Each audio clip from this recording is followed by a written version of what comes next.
So we're excited to have you guys back. We are this is episode number 4. Super excited. In fact, there's a reason why we've chosen this specific product. And what I just want to mention up front is that what's happening is that, even Lorenzo and I are like shocked at how deep we're kind of going into this. And it's really interesting for us personally. But I think the first question, and I want Lorenzo to answer this, is like, why this, Lorenzo, why this product? What's unique about this website? Why don't you talk about that a little bit? Yeah, sure. So we picked Boom by Cindy Joseph because it's a brand that is owned by Ezra Firestone, who is somebody that, he's an entrepreneur, and he's somebody that I actually studied very closely, 10, 12 years ago when I first studying and first, starting my career in marketing. So, great entrepreneur, great marketer. And I thought, why not give him back after I learned so much from the guy? Why not give him back by recording an episode all about how we can improve the product page of one of their, pages. So Rishi obviously was super excited about it as well. I have to say that both Rishi and I are not the target market for this brand and for this product, which is also another kind of like interesting problem, and as you call it oftentimes, puzzle to try to solve, right, Rishi? Yeah, that's right. I think, what's really, and this is, it's very much intentional. I think it's incredibly valuable for us to realize that you don't have to be the target audience, or you don't have to be someone who actually uses this product to empathize with the struggles of a first-time buyer. That's the group we're trying to optimize for, right? But we're not, there might be, Boom is, has lots of existing customers and they've bought other products. So if someone has bought from Boom before, and then they come to this product page, they come to this, come to the trio page or whatever it is, the criteria that they are using to decide if they should buy that trio is totally different from someone who doesn't even know who Boom is, has never bought from Boom before, doesn't know how the product feels like or how it, how it works. And so Lorenzo and I are like really focused on that first-time buyer experience. And yes, we don't know anything about this product, but I want to give a little bit of an overview for the audience. We made a little mistake here. And I think this might be a fun mistake, but we both focused on 2 different pages. I focused on the trio page, which is a combo page, which you are seeing on my screen right now. And Lorenzo focused on the individual color page. But I think the same principles apply. So he'll cover the reviews mining for that, and I'll talk about the analysis for this page.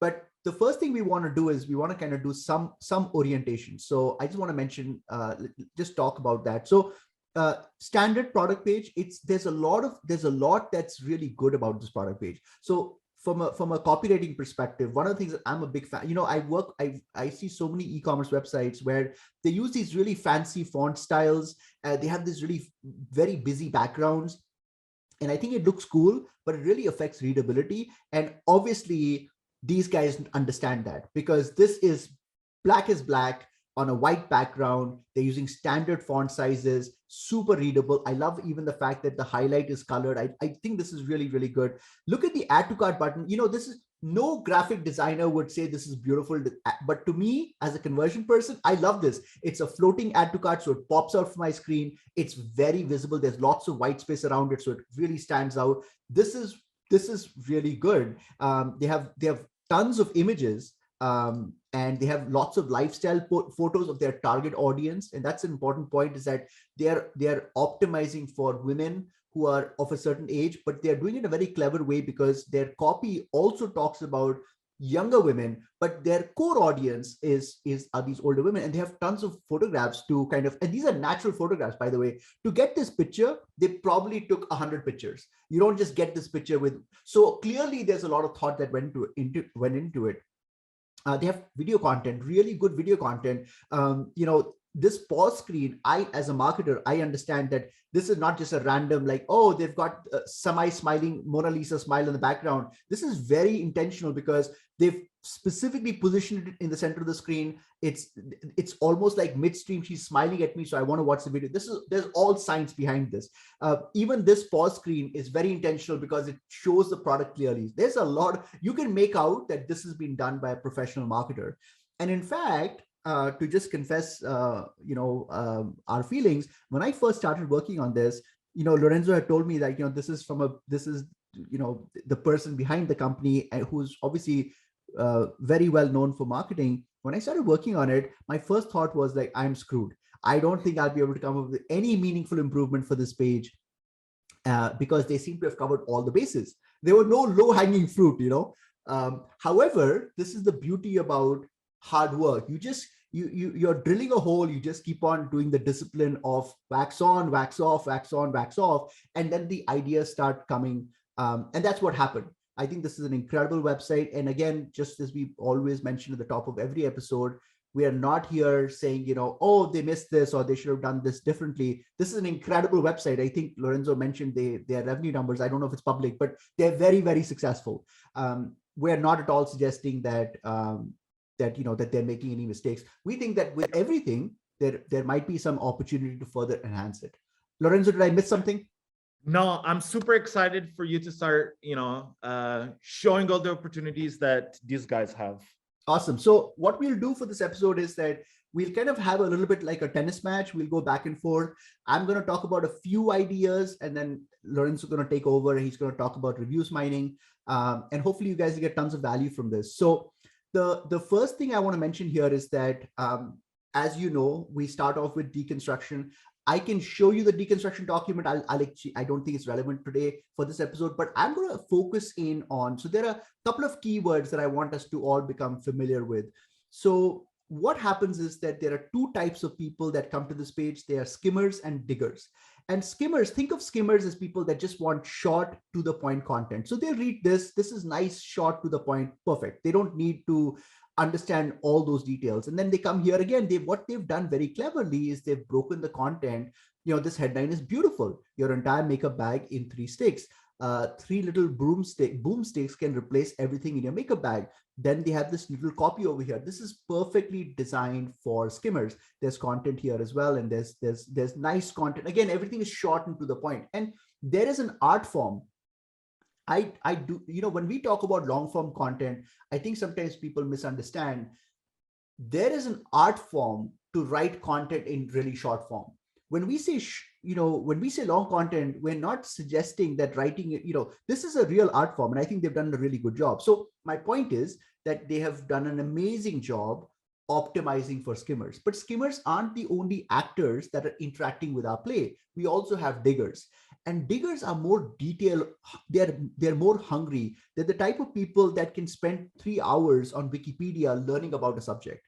And so we all have, so that's a really important audience. And typically, I would say 20% of our audience are diggers.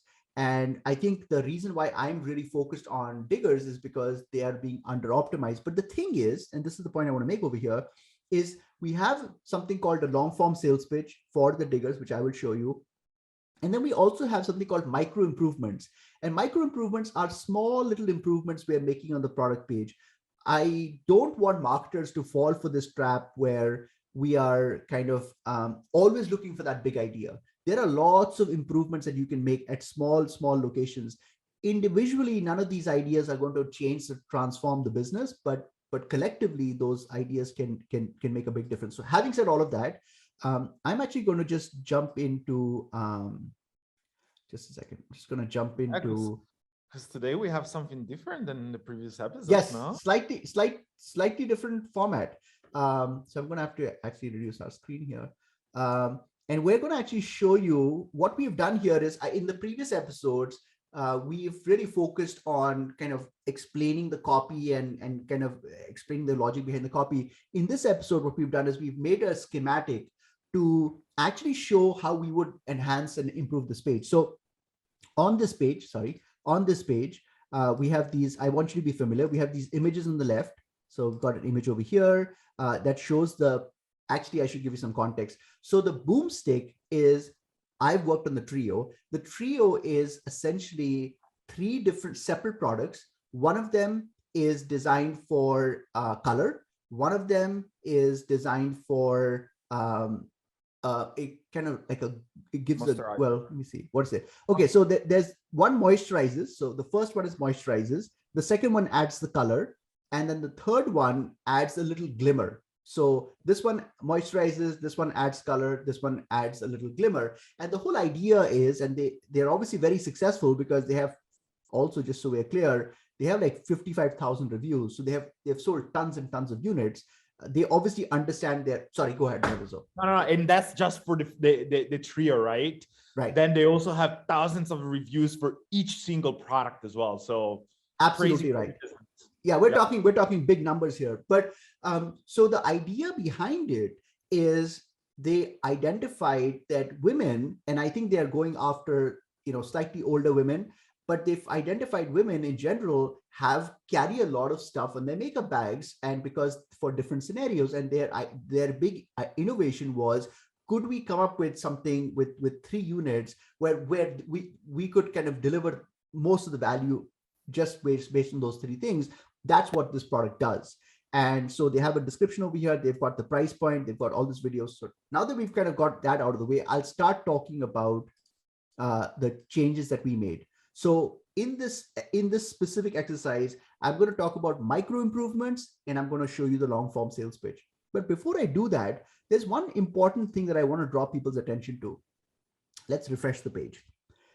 What you will find if you look at any heat tracking and user recordings, you will find that people are disproportionately drawn to visual assets. They're drawn to this image. They are 100% drawn to this face. We know this is just known fact.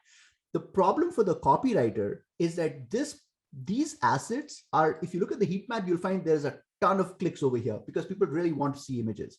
The problem is for the copywriter is that this image is pulling attention away from this copy over here, from this copy over here. So how do I reconcile those 2 things?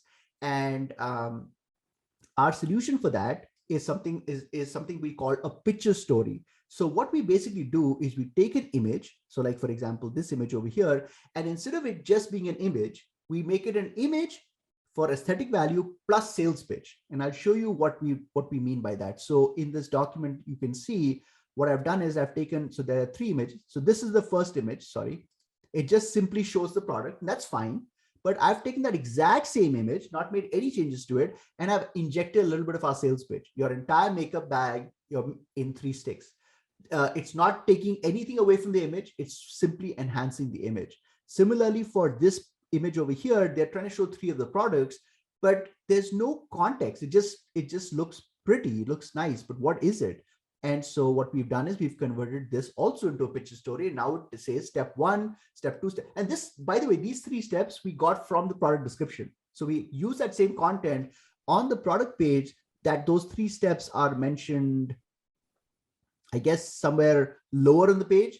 And all we've done, and like, by the way, look at this, your entire makeup bag in 3 sticks, that's the same copy. We've just kind of placed it on the product page. And then similarly over here, one of what's unique about them is their design. This product has been designed so it tones well with multiple skin tones. And they talk about that over here. In fact, they have a whole section for it, but this section is visually separated from where the image is shown. So all we did was we just simply said, no need to choose a color. Broomstick or boomstick are sheer enough to work with every gorgeous skin tone. Again, we are, this is copywriting where instead of just saying skin tone, we're just saying, every skin tone is beautiful. So what we've done here is we've essentially converted each of these picture stories, each of these images, not all of them, the first one, this one, and this one, we don't have to change all of them. But because, by the way, you will find from user recordings that the first few images get actually most of the clicks. Just like Google results, nobody goes to page 2. Not to say that people don't go to these images, but much fewer people go to those pages. So Lorenzo, I should pause here for a second. Is there anything you want to add? Because I know you had some thoughts about images too. Yeah, I have actually a lot of thoughts around images. If you go in my reviews mining document, and just for the people that have not watched any episode before, Shame on you you. know, I'm sorry. Shame on those Exactly. Shame people. on you. Shame. Yeah, yeah. Good point. Good point. But for the people that have never watched an episode before, my approach is a little bit different than Rishi's approach. What I do is I basically grab a bunch of reviews. In this case, it's around between 100 and 150, coming straight from the Boom's website. And what I do is I eyeball each review and I bucket the review in themes. Now, one of the themes that you can see in the spreadsheet is actually benefits. If you click on that theme, Rishi. So as you can see, yeah, thank you for me. Yeah, if you can make it. Yeah, so few of the this is basically like a section where people mention the benefits and the reasons why they bought it and what happened to them after they bought it, right? One interesting thing that I thought the if you go to the next one, it's actually body parts. Yeah, this one basically like it mentions the list of all the body parts, in this case mainly like face, where people use their product with, right? As you can see, you know, the top ones are lips, cheeks, eyes, and chin, right? So what I was thinking, because this product in particular can be used for different parts of the face, I was thinking, why not also adding images that actually show each part of the face that somebody can use the product on, right? Because again, it's some people use it just for the lips, other people use it just for the chin, other people use it for, you know, every part of the face. So again, this is speaking to the topic that I always talk about, which is like the mirroring. You're actually showing something that the person is hoping to use the product for. I want to stop you here, Lorenzo, because I want to make a point over here, because Yeah. this shows you the power of reviews mining, because I have deconstructed that same page. I actually didn't know this. I didn't know that these were the parts of the body. I didn't even think about it. So this goes to show, as a marketer, if you just stop before the reviews mining, you're missing out on these insights. So thank you for bringing that up, Lorenzo. Yep. Another example is if you go in the anxiety section. So in this bucket, I basically put, and again, you don't see a lot of this because not everybody mentions it in a review, but basically the classic kind of like review is, oh, I love this product. I was a little bit hesitant at the beginning because of X reason, but then, you know, I decided to buy it anyways, right? So as you can see, the second one, it says color is too dark, or the third one is I'm not sure I like the color. And Rishi earlier mentioned about the fact that there's only one color, right, for any skin tone. Now, what happens is that few people mention, oh, my skin is too white, for example, for that product. And I'm afraid that I'm gonna be like all rosy and like it doesn't really blend with my skin too much. So what I was thinking is, what if we actually talk about that on a product image where you're saying, oh, you know, you show the product applied for every single type of skin tone. And you can even use, you know, as Rishi showed you earlier, copy to explain why they pick that color. And there's actually a specific reason, which I found, you know, just by doing a little bit on my research. They pick that color because apparently it's the same color as the blood, which basically like irradiates across the face to give a natural look, which, by the way, is a benefit that is being mentioned in the reviews. So yeah, I thought it was very interesting. another point I found was that, if you go back to the images, actually, Okay. product images. So in particular, can you click on the women's face? So what I thought it was interesting here is that these images, Let me see if there are different, yours is different images. Okay, so here. yeah, but it could, like what I'm about to say can be applied for any of these product pages. But as you can see here, it just shows photos of women with, we suppose the kind of like message here is women with a product on, right? But there's an opportunity here to have a before and after image to show how impactful the product is on the beauty of the woman. So instead of just showing a photo of an image of a woman, which implies that, oh, how beautiful, if you want to, 10x the impact of that, why not showing a photo of the same woman before and after using the product?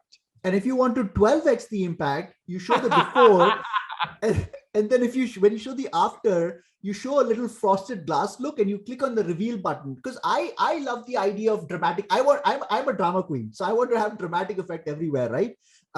So yeah, so I think you're right, Lorenzo. Before and after. I want to mention one more thing though. And by the way, I want people to know that we have full-time jobs, so we're not like doing this. We're not spending the whole week doing this. We spend, of course, some time doing it. We want to make sure we're putting out a quality product, but we also want the show to be authentic. And so we have ideas while the show is going on. We try to avoid interrupting the other person, but I'm going to share, I want to use this option. When it comes to conversion optimization, there are different levels of awareness. And Lorenzo and I have done this for so long that we're going to talk about some things that most of you will feel like is unnecessary, but this, when you think about like ninja level, conversion optimization, it's a whole different ballgame. I'll give you one example of it. Okay. So again, this is very high level CRO stuff, so it may not apply to everyone, but so one of the things that we're trying to do as marketers is we're trying to create magic around a product. And what the implicit story that's being told, even though it's indirectly being told by the way, everything is a story. Here, the story that I'm hearing, this is the trio, at least the story that I'm hearing is that even though I know she's a model, I'm assuming that this is a model who really likes the trio or who is a fan of the trio. And unfortunately, when you go to the other product page, which is not the trio, they're using the same model. And I think this is a lost opportunity. I'm not saying I would have divided the models and I would have had a different set of models, because you want to communicate to the buyer that this person is not a model, that this person actually likes a trio. But when you are using the same, anyway, I don't want to get too much into the rabbit hole, but it's a very minor point, but these are some of the things that Lorenzo and I pay attention to. You and I are onto something, because there was some people that mentioned, the product on these models, of course, make them look amazing because they're models, right? So there's this level of skepticism, which goes back to like the anxiety level that people might have. It's like, oh, of course this product looks amazing. These people are being potentially paid to take those photos, right? So an idea to kind of like lower that anxiety and kind of respond to that objection is, what if instead of having model looking women, we have UGC photos, right? User generated photos. Because in that case, the user can't really have an objection around that kind of like anxiety that he has, because he or she clearly see that it's a customer, not a model that has been paid for it. Yeah. And just to finish up, one of the points that Lorenzo made, just to give some context here as well, is that he mentioned something which, again, I was not aware of this, because he discovered this in reviews mining. But this blood color feature, that's really effective copy, because it tells me like, oh, that's why. Because otherwise, it just comes across as marketing talk saying that it works for all skin tones. Anybody can make that claim, but the thing is that what you could do is you could convert this picture story. So first of all, we converted this image into a picture story, but you could actually convert this picture story into an interactive element. So you could have the same copy. Over here, you could have a little button that says see why or see how. And what will happen is that the uber skeptics who are looking at this and saying, I'm a dark skinned person or I'm a light skinned person, this is not going to work for me. they would naturally want to interact with that. When you interact with that, we could show a light box where we could explain what Lorenzo just said about the justification, because the skimmers wouldn't care, because they'd be like, oh, cool, it works. The diggers would be like, I do care. And go ahead, Lorenzo. Yeah, one last thing that I just thought about now, every time you talk, you trigger something that I remember discovering during the reviews mining process. If you go into the reviews document in the benefits tab, one of the things that customers said as a benefit of the product is it lasts a long time during the day when they first put it in the morning, right? And then if you go into the anxiety tab at the end, just a second. At the end, the last one. Yep. So my cursor here is, oh, it won't last that long, right? So what we're seeing here is that people see that as a benefit is that the product lasts a lot, but there are some few people. And again, here's whenever they mention it in the reviews, I want to make sure that people understand that we didn't ask a question about their anxieties. People mention about the anxiety and the objections in the reviews. So here they say, oh, I wonder if they last long enough. So going back to the images, what if we had, again, using the principle, the copywriting principle that Rishi loves so much of comparing and contrast, why don't we use an image of the same woman, right, in the morning and at the end of the day at night to show how long the product lasts under her face? I love it. I love it. Yeah. And actually this, I don't want to get too much into a rabbit hole, but this actually, this is also a very important thing that and I don't know if the right word is CRO, but a marketer needs to think about, is that as you'll notice that in this short video, Lorenzo and I have already proliferated, 15, 20 ideas. One of the other skills, proliferation of ideas is one skill, but being able to curate ideas is another skill. So you want to take all those ideas and then you would say, okay, which of these have the strongest legs? And focus in on that. Lorenzo's not suggesting like drop everything and explode this idea. He's saying that here are other alternate paths for you to consider. But as a marketer, you need to like look at the cost benefit analysis of each of those paths.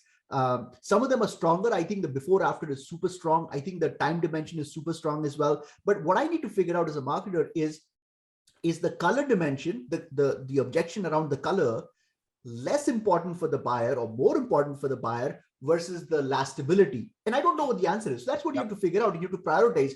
Don't make the mistake of saying, let's solve all of those problems, because now you've come up with a product page that is basically a Frankenstein product page. It's kind of like, like it's a catch-all for everyone, and that dilutes the experience for the skimmers.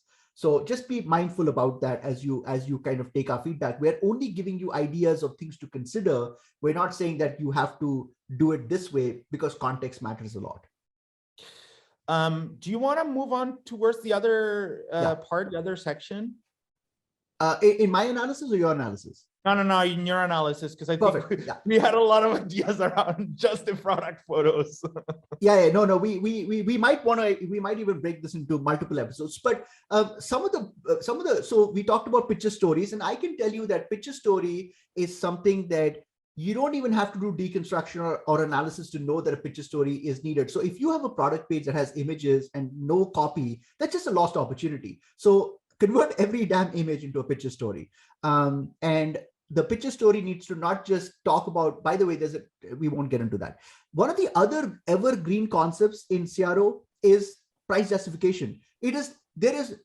I can tell you for a fact, if this product price was $0, I would not have done the deconstruction with this page, because it's meaningless. Nobody's going to read the copy. The fact that it's $79 means people are reading the heck out of the copy. And which means that if you look at heat maps, again, you'll find there's a lot of activity over here, because people's anxiety, if there was like a stress test machine, you would notice that the stress levels go off the roof. All of this stuff above is all beautiful. It's like, this is a beautiful garden. Oh my God, I've been attacked by a monster, right? So the price is a big deal. And what marketers do, the mistake they make is they say, okay, we explain our prices we explain the value of our product, in our description. I love to co-locate the anxiety with the solution. So if my user has anxiety over here, the solution should also be right there. And so we use this copy called CY, and when you click on it, we show a justification for our price point. So it says, we thought a lot about the price point. We could have launched two sticks for slightly lower price, but we realized that the magic happens when all three are used. So what I'm trying to do as a marketer is I'm telling the buyer that two is not as good as three, right? Magic happens when all three are. You're reading their mind, Rishi. You're kind of like, well, one of those ladies, you know, like I see those ladies in Milan that they read you the cards and they tell you what's going to happen in their life. Yeah. So, and, here I'm trying to, so it says, again, I'm trying to get to the heart of the matter, because the person is asking, are they charging $79 to who's benefiting from this, right? So that's the question that the user is asking. So I've addressed that by saying, we could have cut corners on the ingredients, but are cheaper ingredients really the solution? So we're asking the buyer, like, would you want a cheaper product, like for low quality? And the user is really now screwed, because their brain is like, okay, I can't say I want lower quality, because they want high quality, but they want low price. And then we've got this, Lorenzo loves this idea. We add this idea, this feedback beacon, and it's simple, right? Thumbs up, thumbs down. If they click on thumbs up, we say, we're glad you agree. So we're using priming to tell them that, hey, we're the same tribe. If they say no, we say in a very casual way, if you end up buying Boomstick, we think you'll agree. So we're saying, just give it a shot, and I think we'll fall in love with it. So that's the price justification. Now, I'm not at all suggesting that this copy is great. In fact, this is just the first draft. We have to go through 20 drafts to kind of totally fine tune it. All I'm saying is that not having price justification is objectively worse than having price justification.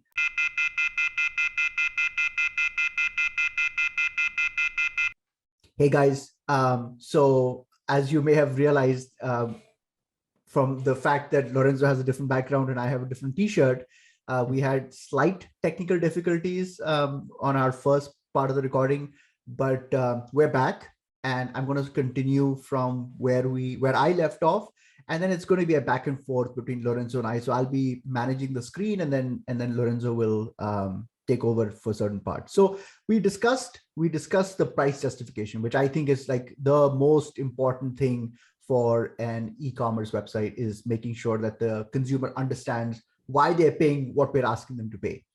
So moving on to this whole idea of micro improvements, and I really want to, in this specific episode, from my perspective, I really want to emphasize the importance of micro improvements, because I want to really train us to not be hunting for the big ideas. Sometimes there is no big idea, but sometimes and I don't want us to lose sight of the fact that you could have 20 really good small ideas. And I want to draw a distinction between, I'm not talking about low-hanging fruit. I hate the word low-hanging fruit. We're talking about, like, we're kind of easing the friction at the what I would call lubricating the sale. So I want to show you another example of a micro improvement, and I'm going to actually move this away.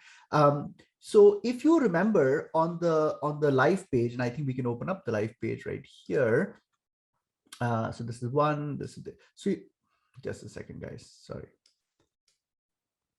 Okay. So you'll notice on the live page, they have a review over here. So the layout is slightly different for desktop versus mobile.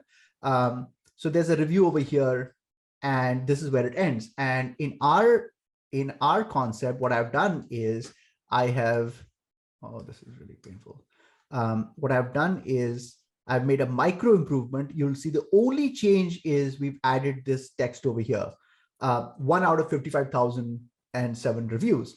And now, why have we done this? So there's a couple of reasons here. Number one is that the user is already reading a review over here.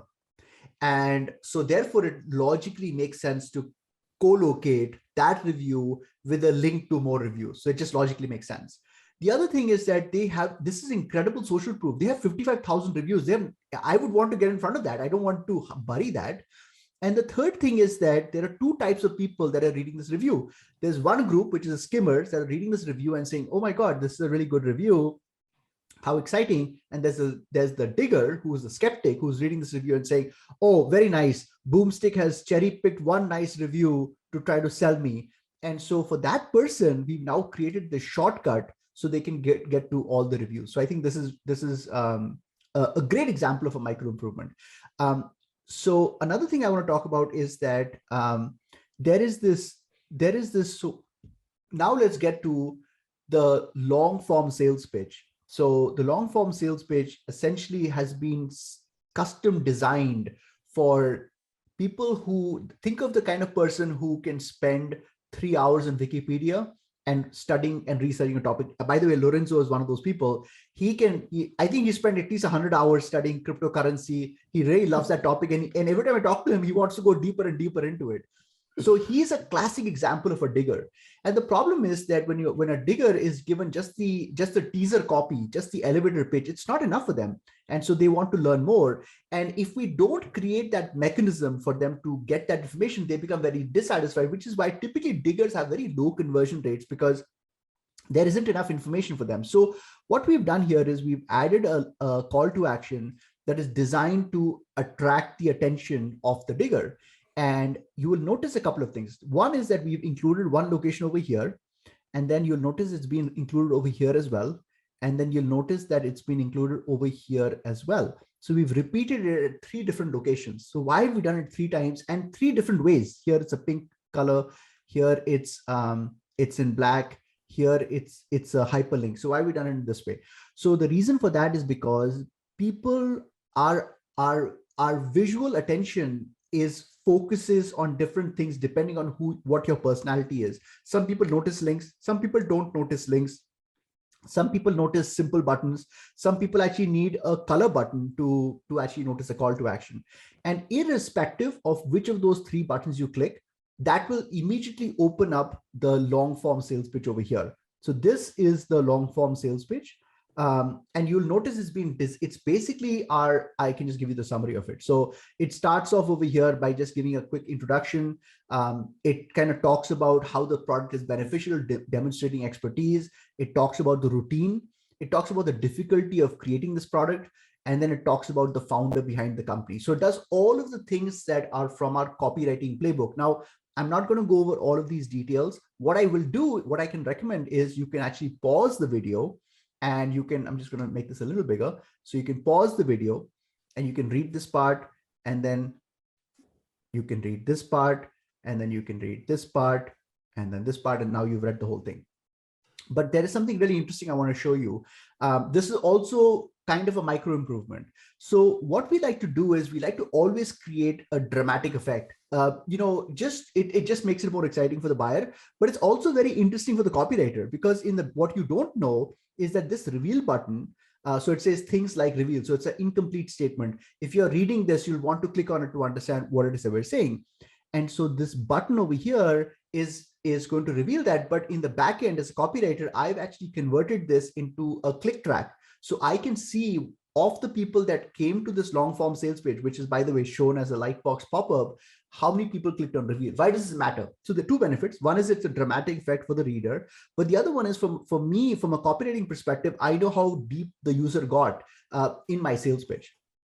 So it says things like, so it says, but as we researched and talked to customers, we realized they wanted something that would replace everything in their makeup bag. That is the central promise of this product, is that it replaces all the stuff you're carrying with these 3 principal items. So things like, and when you click on reveal, it expands, it opens this content, and it shows this video over here. So all of this gets pushed down a little bit. And so it says things like blush, lipstick, light shadow, eyeshadow, highlighter, moisturizer. So we're kind of using keywords of things that will relate to the buyer, because they're like, oh yeah, I do want to replace all of these things.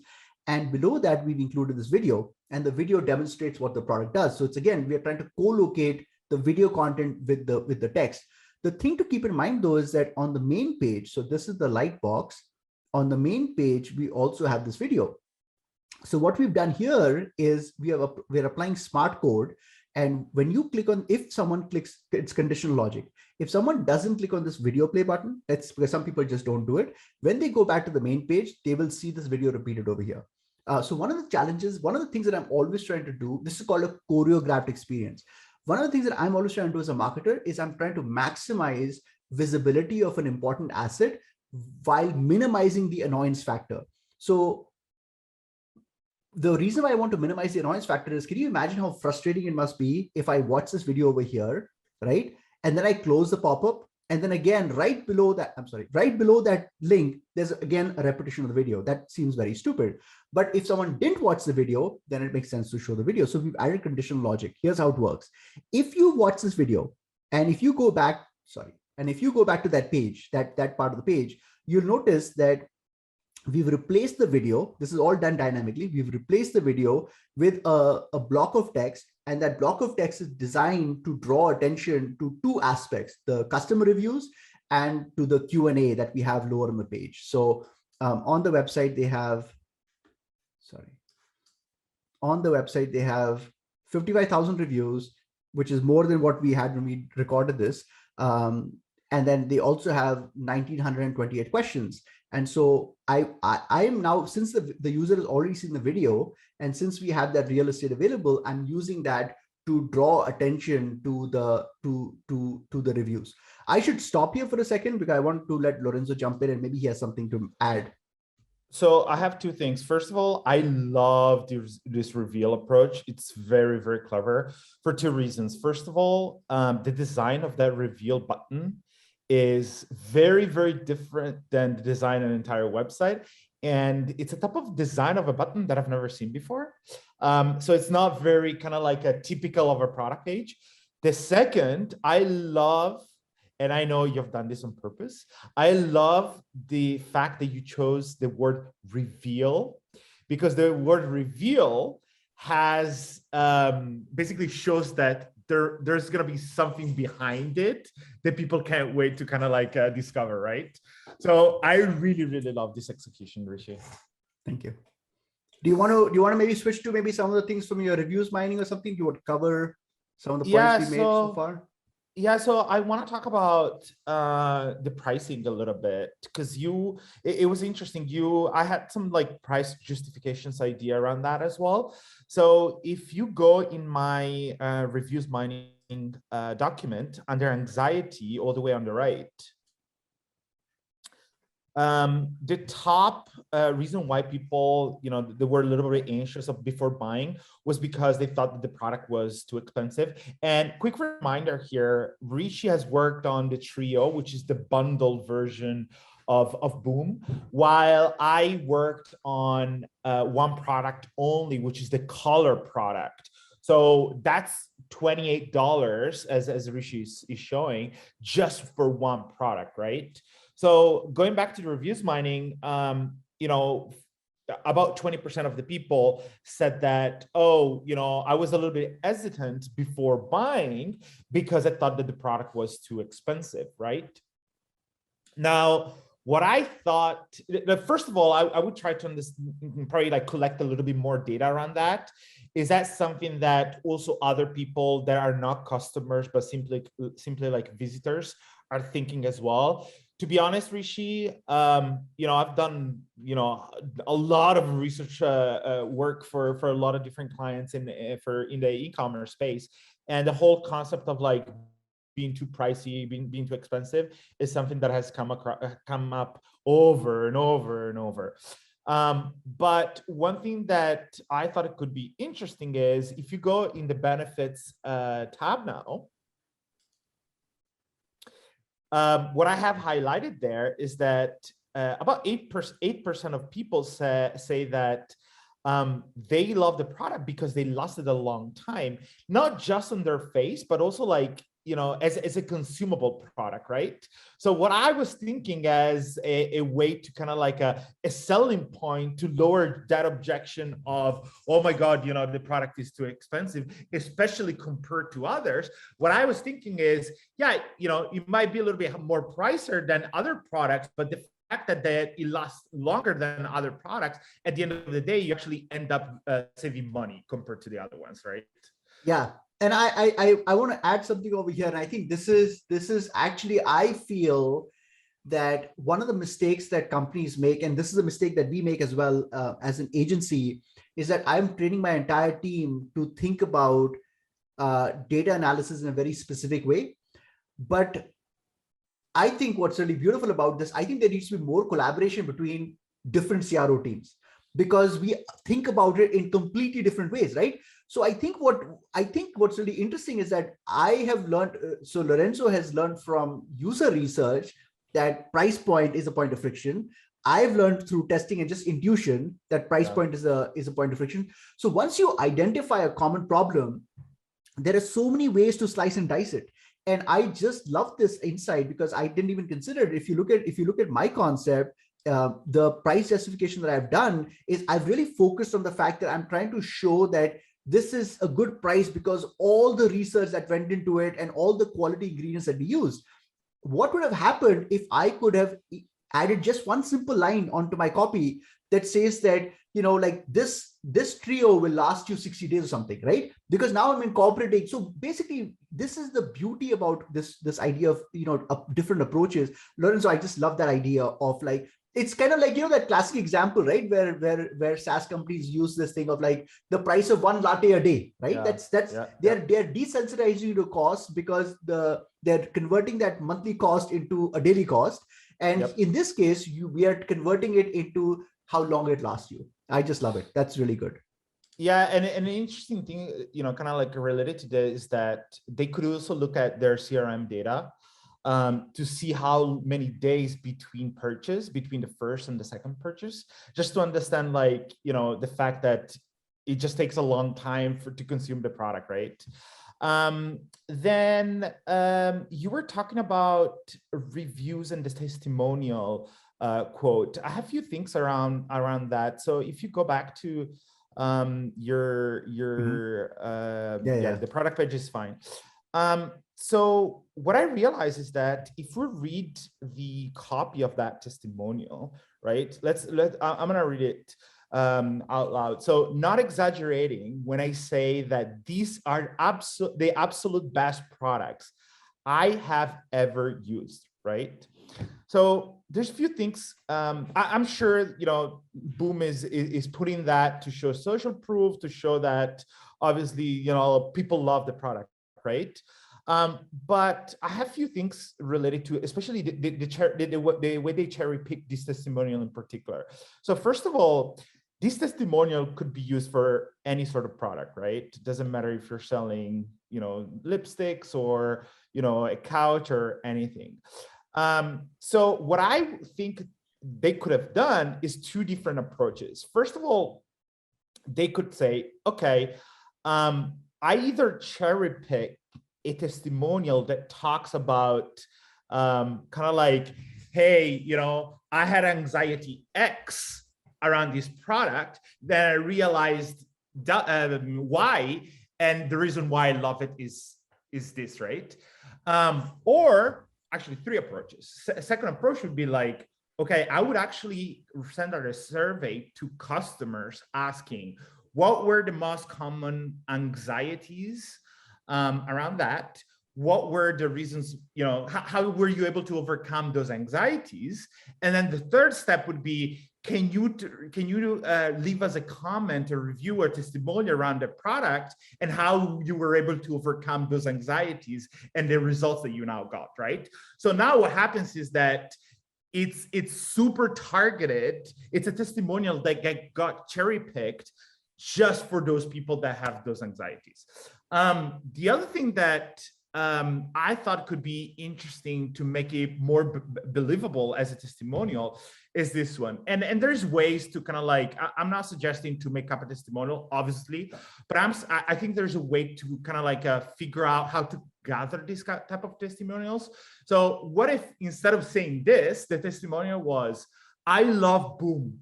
It's the best product in the market. And to be honest, I've spent the past 2 years and over $2,560 searching for the right product, right? This is very, very, very different than what they have, on the website. And it shows that this person has done crazy amount of research, has tried everything possible, spent way too much money, and they finally found the product. So that's right. Much that's more right. believable.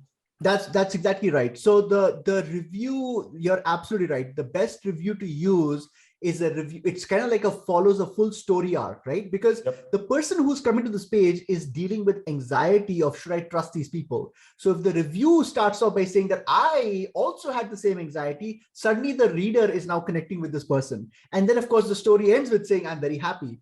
Whereas in this case, we don't know the journey that this Joanne had. And so therefore we know that the final outcome was positive, but we don't know the journey that she had. Whereas the example Lorenzo gave is, I'm reading this and I'm saying, I don't want to waste $2,000 trying different experiments, right? So it's just, and these kind of simple things, like the key to cracking CRO is, to me, is to actually really focus on micro details. So like if you like I don't think their marketing team has spent more than 5 minutes psychoanalyzing this one review, whereas Lorenzo and I have spent 20 minutes thinking about it. And just the simple fact that we spent 20 minutes thinking about it, we came up with 10 different solutions for it. And the thing that this is actually, Lorenzo, this is the most beautiful thing about this, is why I think product page optimization is like the fucking ultimate like solution of everything, because the marginal cost, see in economics, I'm really interested in the marginal cost. If you have a TV commercial and it costs you $5,000 to run the TV ad, the marginal cost is 5,000. So every time I run the damn ad, it's $5,000. If let's say that this was a point of friction, this was losing, like, let's say this review itself was losing, let's just make it up, was losing 10% of sales because it didn't address the question that the buyer had. If you're able to, even if you spend 20 hours thinking of the perfect solution, implementing the perfect solution, the marginal cost of that effort is zero, which means that on month 2, month 3, month 4, it's going to continue paying dividends. It is ludicrous not to spend time thinking about it. And so anyway, I'm sorry, sorry for the foul language as well, but this is something that I'm really excited about, is this idea of this, the marginal cost of which is zero. Yeah, and also Rishi, two more things about the testimonial that I think could be interesting to test. So look at what they put as the name of the person, Janine A, and then Boomstick Trio customer, right? So this Janine A, I'm not saying that it's obviously a fake testimonial. I'm not claiming that at all. But I've done a lot of like user testing, researches, and a lot of people, that I give a product page to people and say, okay, just, I want to watch you like doing a bunch of tasks. And oftentimes I've seen people, well, I wonder if this testimonial is real or not, especially because there's just Janine A, which could be anybody, right? So there's two things that I also would test here. First, I would actually put a name of a photo of the person, and I would add the last name. The other thing I was thinking about is, don't you think it would be more believable? Actually, not even more believable. It would actually have an implied message if instead of saying Boomstick Trio customer, it would say Boomstick Trio customer since 2018. Because automatically what you're communicating is that this person has been buying the product for the past 4 years. Hence, she's super, super happy and a happy customer, right? Yeah, this we are going to convert this into a masterclass, because again, I want to just emphasize over here what Lorenzo just recommended. He's basically saying that all he's doing is, like in his case, this does not exist. So there's some white space. So it will say Boomstick Trio customer since 2018. I think we all fall for this trap of saying, now let me just ask the audience a question. Do we believe that just changing those 3 words will magically improve conversion rates by 4%? No, this is a classic example of micro improvement. We are basically saying that the user is at this point, how can we make this a little better? We have to get away from this big idea of like, how do I, like, first of all, I think, companies that are saying, let's do CRO so we can improve conversions by 40% don't even understand how CRO actually works or conversion optimization really works. I look at conversion optimization as removing friction. And what we're trying to do is at every step of the process, we're trying to remove friction. Lorenzo, one fine, and just to, I'm really happy that we've come up with, like, we've spent lots of time in this one section because we're trying to demonstrate how you can proliferate this. Another idea I have, I just had this right now, by the way. I love it. I love it. Is what if we were to correlate problem and review, right? So what if over here, instead of, we say, what is your number one concern that, or what is the number one thing you're looking to solve? And there's a drop down and there are 5 different problems rated. And based on what you're selecting, we showed a review. It's more, now, is it magically going to make conversion rates improve? No, but it's better than the control, right? It's better than just showing one review, because now you're correlating the review to match with the pain point that consumer had. So anyway, I'll stop talking. Imagine if Boom or any company actually started collecting anxieties, right? And then in the review section below had a sort of like a little wizard. Again, I just came up with this as well on the fly, and had a little bit of a wizard that says, oh, what are your main concerns about this product? X, Y, and Z concern. And then, as you said, you will show only reviews about people that had those concerns before buying the product and then are now happy customers. Yeah, and I think this is a very good point, because one of the things that I want to actually talk about this, because it's a very important detail. We won't get, here's what I want to say. I think marketers have fallen for this ridiculous trap where, Lorenzo and I have been now doing this for like 13 years, long time. And when we started off, actually many websites didn't even collect reviews. Like they had the review mechanism, but they would have like 0 reviews, 1 review. So at that point, we started training marketers to say that collect more reviews, and there was, reviews help with conversion rate. I think now marketers have gone the other direction. The 55,000 reviews is good as a headline number, but it's actually unusable for the buyer. You can use, of course, in this case, that you can search, but it's still unstructured. But I think what Lorenzo is saying is very correct, because one of the problems with reviews is that, first of all, nobody's going to read 55,000 reviews. And the last 3 newest reviews actually have a very disproportionate effect on my purchase intent.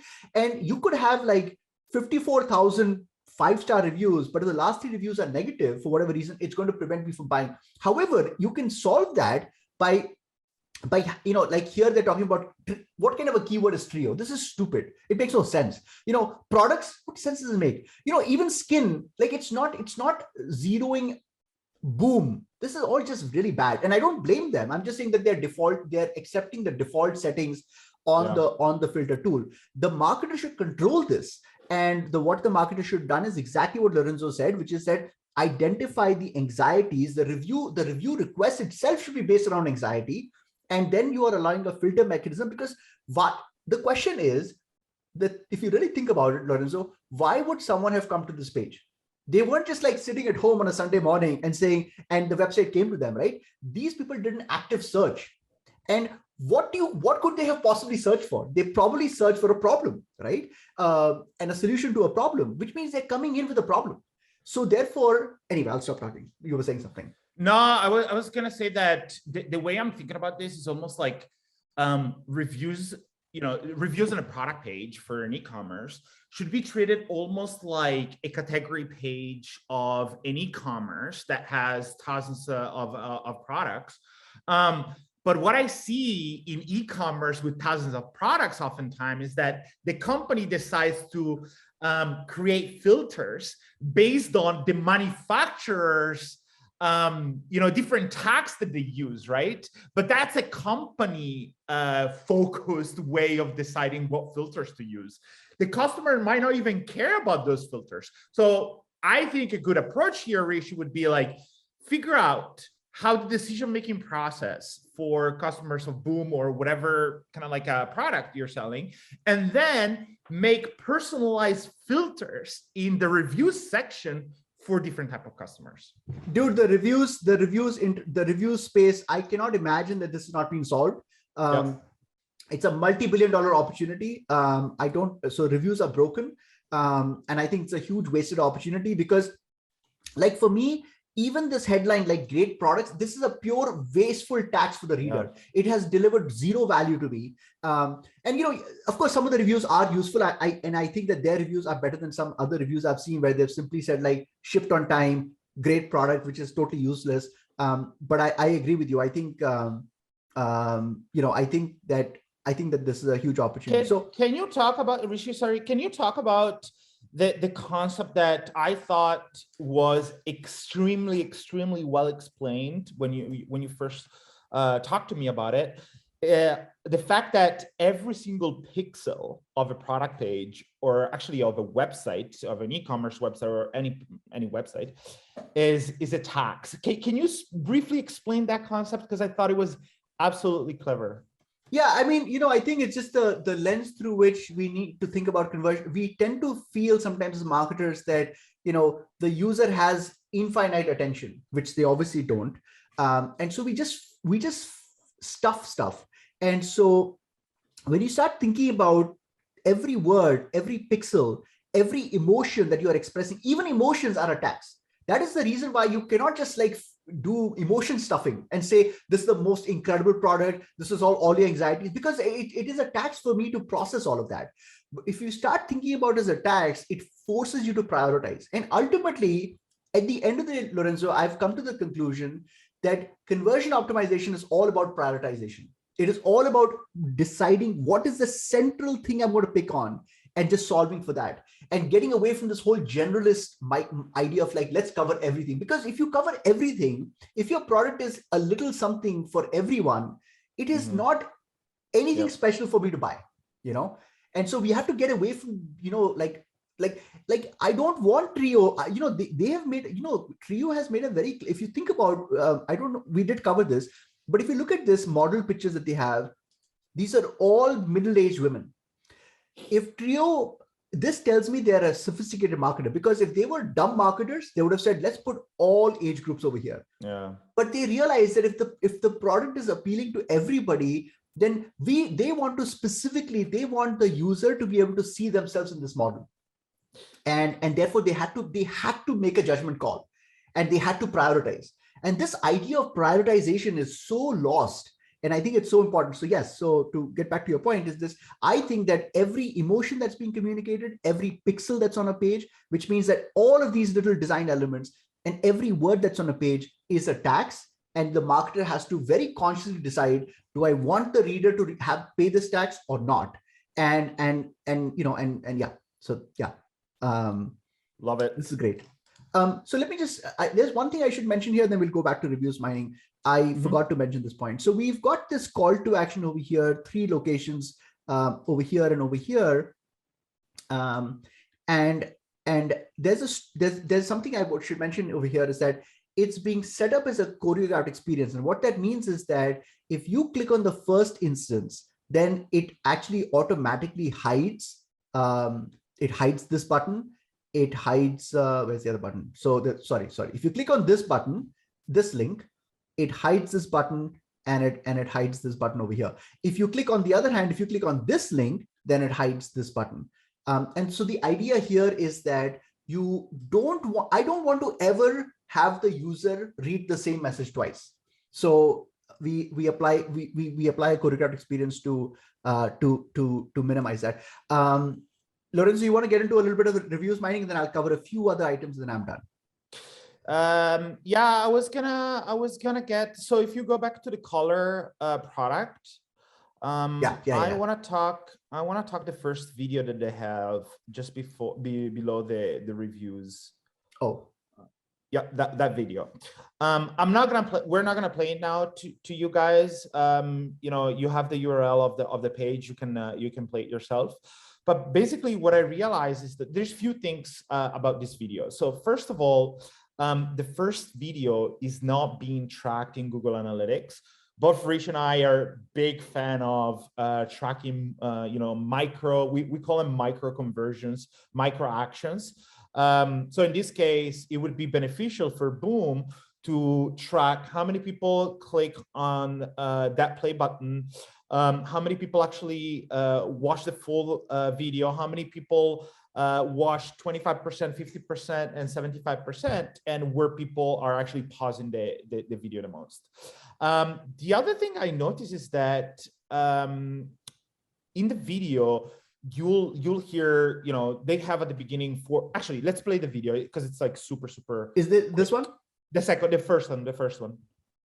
Not that one, the other one. Yep, the one above. Yep, that one. Oh, there's no audio? Sorry? There's no audio? No, there's audio. Is it not playing in your end? No, I cannot hear it. Huh. Oh, it is playing for me. Okay, must be a Zoom thing. Never mind. So basically, they show like super quick clips, like few seconds clip for a bunch of testimonials, right? Now, what I realized is that the first 4 testimonials that they show, they just say, I love the product. I love it, right? And they like only the first video talks a little bit about the product features, but the first 4 just say, oh, I love the product, but without a lot of like insights or context and so on, right? Now, if you go in my reviews mining section, in the tab called results, which is next to the benefit.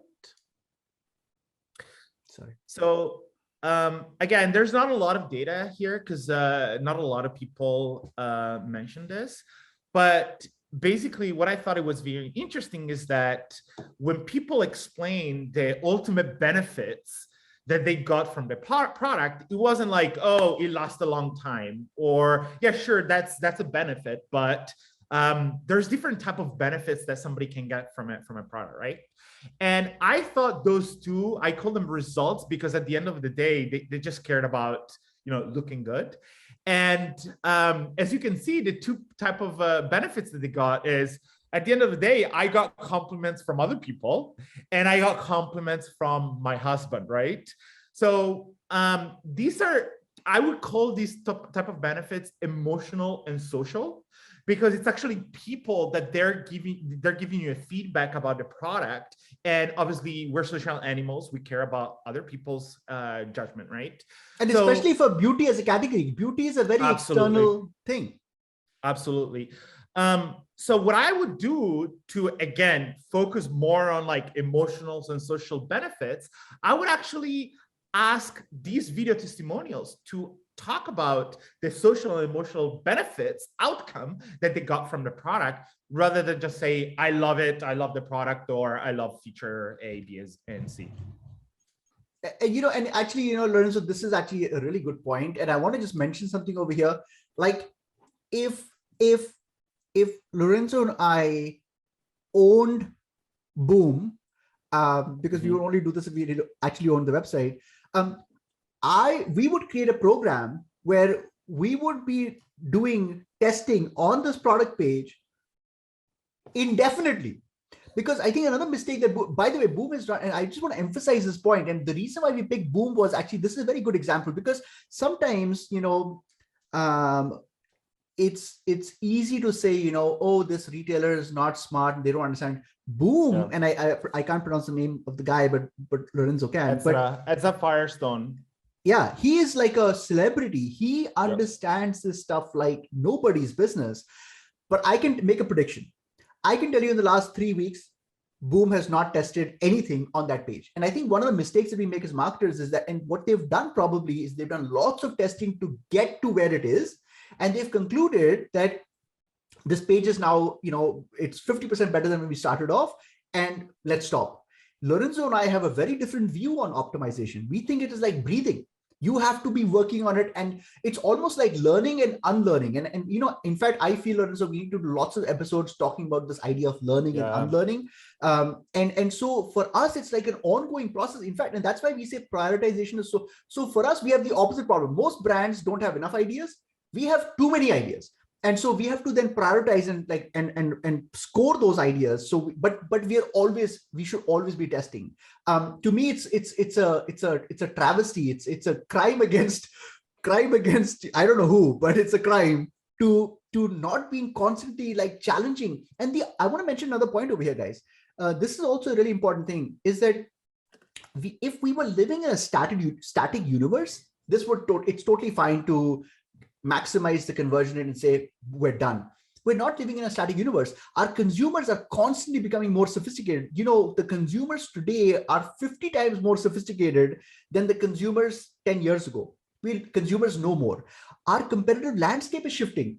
The thing is that the conversion rate, the conversion rate that Boom is enjoying right now is dependent on what are the other relative experiences other cosmetic brands offer. When those brands up the game, their conversion rate is going to go down. So it's not a static thing, it's a dynamic thing. So you have to constantly you're constantly fighting that channel. And my view is that the great thing about CRO is that CRO forces you to work on a problem before your competitor forces you to solve it. See, the last thing you want to do is of course, the time when companies actually hire people like me is they'll say that, our conversion rates have like suddenly plummeted. They haven't suddenly plummeted. Your conversion rate was struggling for a long time, and your competitors have become sophisticated. Your consumers have become more sophisticated. The landscape has shifted. And anyway, I'm going on a tangent, but I just wanted to make that quick point. I'll stop talking now. Okay. No, I wanna tie in with something you just said around this sophistication. Because consumers are more sophisticated. Now, talking about beauty product, what they can do is actually looking up ingredients of the products that are being used for, the skincare product. And obviously, I actually have a prediction here, Rishi. If Boom ran a survey, right, to their customers asking the following question: what matters to you the most when it comes to shopping for skincare products, right? I'm not gonna bet money, but I guarantee you, I have this prediction that a very big percentage of people would say ingredients, right? Especially for this is, it's at the end of the day, a beauty product is a health product, right? Impacts somebody's health. So if you scroll down, the reason why I'm mentioning this is that if you scroll down in the second video, stop there. As you can see, in the copy next to the video, there is a call to action that says, click here to fall in love with other ingredients. Now, here's an opportunity for this brand, for Boom. That copy is hidden because it blends. So if you close it, it blends. By the way, it's bad design that when you click on it, it scrolls you to the top of the page. Anyway. Sure. Yep. Good point. It blends with the copy above. And I guarantee that a lot of people miss it and don't see their ingredients. Lorenzo, can I prove to you that you're wrong? Why? Because I want you to see my mockup. So this is just, are you sure it blends in the background? Are you sure it's not visible? Have a look over here. Is this visible? Oh, is this? I fixed it. I fixed it. No. This is an example of a micro improvement. I'm so glad. And by the way, guys, I want you to know that Lorenzo, he's not even seen this, but it shows that we are brothers because we think exactly the same way. Yeah. I had the same insight. And, so I told my designer to add some white space and to color code it so it stands out. And this is a classic example of a micro improvement. We are looking for these big, giant problems when we've got these small problems that we can solve. Now, am I suggesting that this will magically improve conversion by 10%? No, but I'm clearly saying that over here, it is super invisible. And in this concept, it is a lot more visible, right? And so I want to add one more thing here. This is just so exciting. What I would also say, and so it's so interesting, Lorenzo and I have worked on this independently, but we've come to the same conclusions. I think that, first of all, there's a lot of things that are at play here. Number one is that they are selling this product from the vibe that I'm getting from seeing the women. I kind of feel like they're upper middle class people, at least in terms of messaging. They're also older. They're more conscious consumers that they're selling to. And so I think Lorenzo's point is exactly correct, that the ingredients really matter. But so Lorenzo pointed out one mistake, which is that the call to action is not visible. I would make another mistake that they've made is that they've only mentioned it once. So what I would do is I would make this a choreographed experience, and I would include this link at 3 different locations, exactly the same as what I did with this. With this, I would include it at multiple locations. And if you click on the link, then the few subsequent links are hidden. If you don't click on it, then, by the way, I would add another point over here. if you look at this pop-up, this is very unusable. It's almost like some SEO guy wrote it and said, let's just stuff all the damn keywords. I would have put a video on top of it. I would have had some, they have access to video. I know these guys are sophisticated. I would make a video. There are two types of people, skimmers and diggers. The skimmer could watch a 2-minute video, and a digger would say, I don't believe the video because video is marketing, and they'll read this. But you've satisfied both that. So anyway, I'll stop talking. No, I want to mention something because this thing around the ingredients triggered an experiment that I ran for a client a few years ago. And it was quite interesting. And this kind of like, I want to talk about this really quick, Rishi, just because I want to explain people the importance of there's no such a thing as best practice, right? So, best practice tells you, well, if you bring social proof and you highlight reviews or, a testimonial, you're going to increase conversion rate, because now all of a sudden people think that, other people like the product, and there's more trust in it. I remember, from data, understanding that for this client, I'm not going to mention the name of the client, obviously, but I remember that there was a lot of lack of trust around the brand. So we said, okay, we need to show people that this is a famous brand, especially for first-time visitors. When they come to the website, there wasn't like, a lot of reviews because they didn't have a reviews collection strategy in place. But that's another thing. So what we did was we, experimented on adding testimonials and, links to, reviews. Like it wasn't TripAdvisor. What's the name of that reviews company? Power Reviews? No. It's a third-party reviews that you click out and you go and check out the reviews. Can't remember the name. Well, it's not important. But anyway, so what happens is like we ran a test, right, where we just added like a bunch of testimonials and a link to this third-party review app, and the test failed miserably. There was like a drop of like 20%. So what I did was I did post-test analysis, and I went and trying to understand what would happen, right? So when I actually went into the reviews of the third-party seller, most of the reviews on the top were actually bad reviews.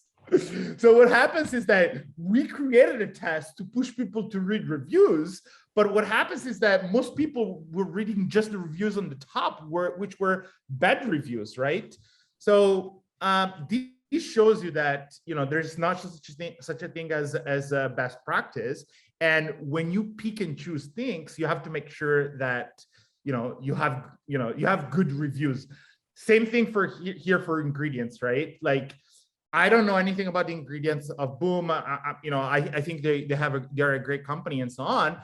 But the question I also wonder is, if Boom has good ingredients, you want to double down on that thing. I always say it's like having a Ferrari and leave it in the garage. You don't want to do that. You want to use the garage and show it off to everybody. Same thing for Boom. If they have great ingredients, they should double down on that. I'm going to shut up now. No. This is super exciting. I mean, I can see, Lorenzo, just look at some of the usability issues over here as well. So when you scroll down the review, the close button is still on top. So if I'm reading this and I come to the bottom, how do I get out of this? I mean, I have to click, but even if I click, nothing's happening, Lorenzo. Nothing's happening. You click, that's bad. Click out. You can't click out. So you have to scroll back up, So the other thing I would say is, and we've talked about this, and this is my, I'm not a very intelligent guy, so I like to cheat. What I like to do is, at the bottom of every block of copy, I would actually have a piece of line that over here that says, did we address all your questions? Yes or no? Because now you have data. If people are saying no, this thing sucks. The other thing I want to mention over here, and I think this is a really important point, is that I want to just talk about design. I think people look at design in terms of graphic design. I think we are missing out on the fact that design also is content design. And this content, a good graphic designer would lay out this content in a much more digestible way. I literally feel like there is nobody, I guarantee you, less than 2% of people that come to this pop-up will actually read the whole thing. It's unreadable, basically. It's not, the spacing is kind of not at all good. So they've kind of like just covered their bases by covering whatever they had to cover. So like, for example, over here, brooms, glimmer, glow, and color, maybe I would kind of have it as a collapsible accordion things where you can click on it, because I mean, simple things like this. We're not saying, again, we did not even cover this, by the way, in our analysis. That wasn't the point, but yeah. And it also implies that the customer knows what product is it, right? Because now we have 3 products: glimmer, glow, and color, right? Now, as a customer, especially if I'm first time visitor, I'm like, okay, which one is which? I don't know. Yeah, sure, the name of the product can give you a little bit of a hint, but it could still be improved. Right. And again, going back to the click tracking, I would have tracking on this click, because what they might discover is that 2% of people actually clicking on it. So I would ask the team, I would say, how important are ingredients? And I would guarantee you, they would say ingredients are, the second most important thing, for example. And I'd say, okay, in your estimation, what percentage of people are seeing it? They'll say, oh, 50% of people are seeing it. And then you look at the data and like only 2% are seeing it. So again, it allows you to calibrate what's in your mind is important, what is important for the user. Not important, it is important, it's just not visible, right? Yeah, and I checked, actually they're not tracking clicks on ingredients, so it's definitely something that I would implement in Google Analytics. Oops. Yeah, I totally agree. Let me just so let's see, we'll go back to reviews. I'm just trying to see that. Oh, I don't know if I covered this point, but we did talk about picture stories.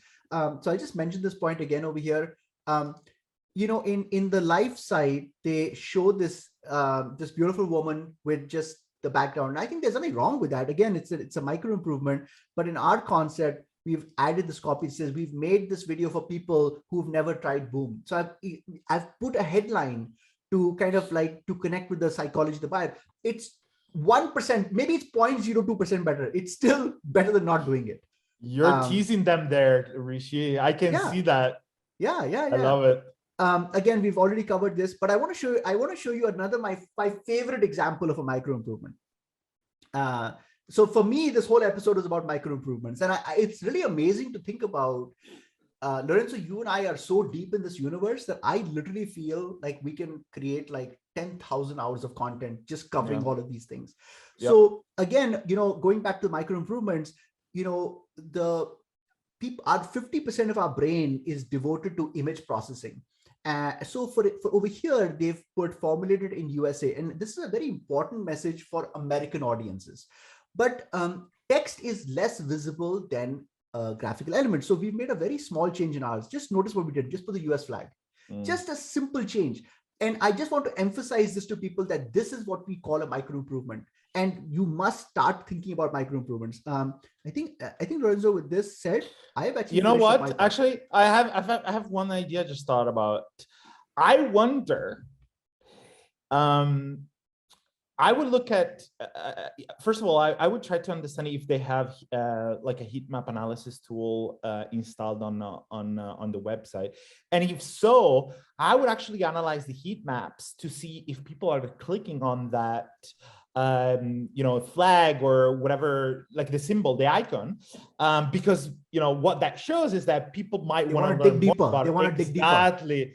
And if so, right, I would actually make that icon clickable with information about how to formulate that. And that's the thing, guys. I mean, just think about it. Like, we have taken something that is 1 inch wide, 1 inch long, which most marketers would look at this and say, there's nothing to see here.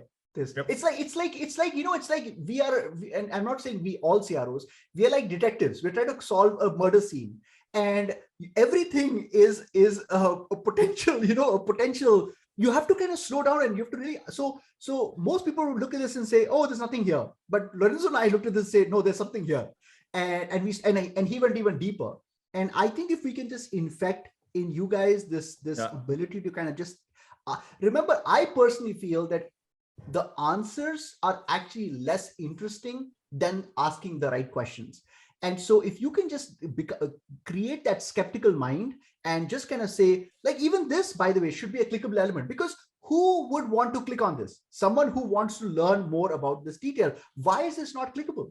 And so anyway, so I think this is a really good point. Okay, Lorenzo, now back to you.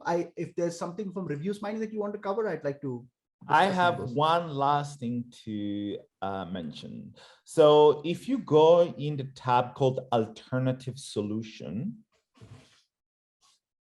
okay, what did I put in this tab? I basically recorded all the people that left a review that basically mention what product they stop using and they replace Boom with, right? So as you can see, most people replace Boom with normal makeup. Some people actually don't even wear makeup. And so because of that, now they start using Boom, and then lipstick and blush and eyeshadow, right? So what that tells you, and again, I would actually do a survey analysis here. I would run a survey to the customers asking that question.